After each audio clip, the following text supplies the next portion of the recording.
கிறிஸ்துவுக்குள் பிரியமானவர்களே, இயேசு கிறிஸ்துவின் இனிதான நாமத்தில் நான் உங்களை வாழ்த்தி வரவேற்கிறேன். இன்றைய தினம் நாம் தியானிக்க இருக்கிற வசனம் பிலிப்பியர் 2:16. எல்லாவற்றையும் முறுமுறுப்பில்லாமலும் தர்க்கிப்பில்லாமலும் செய்யுங்கள். ஒரு பண்ணை முதலாளியானவனுக்கு 3 குமாரர்கள் இருந்தார்கள்.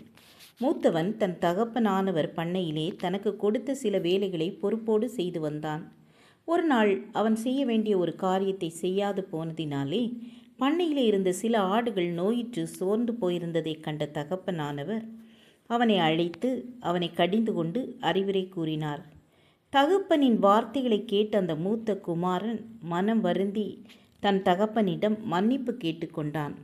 அதை கேட்டுக்கொண்டிருந்த அவருடைய குமாரர்களில் இளையவன் அவரை நோக்கி, அந்த வேலைகளில் சிலவற்றை எனக்கு கொடுத்தால் அவைகளை அண்ணனை விட நான் திறம்பட செய்து முடிப்பேன் என்று தன் தகப்பனிடம் கூறிக்கொண்டான்.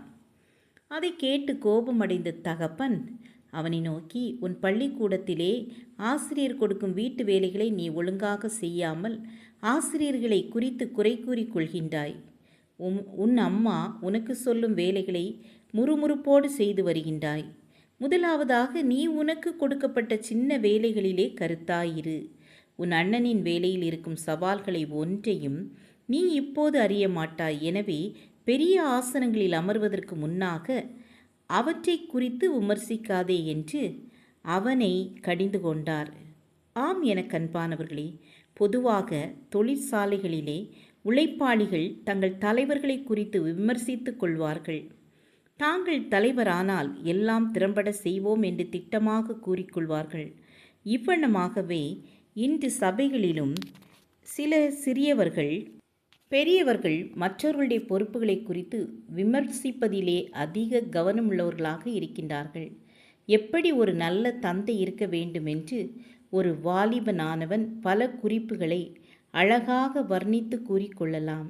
ஆனால் அவன் ஒரு நாள் தகப்பனாக வரும் வரைக்கும் அவன் கூறிய வார்த்தைகளின் தார்ப்பாரியத்தை அறியாதவனாகவே இருப்பான். எனவே தற்போது உங்களுக்கு கொடுக்கப்பட்ட பொறுப்புகளை முறுப்பில்லாமல் நிறைவேற்றுங்கள்.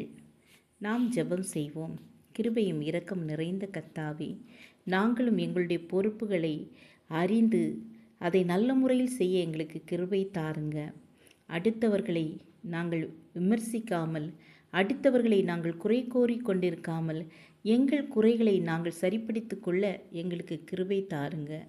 இயேசுவின் நாமத்தில் பிதாவே, ஆமேன் ஆமேன். God bless you.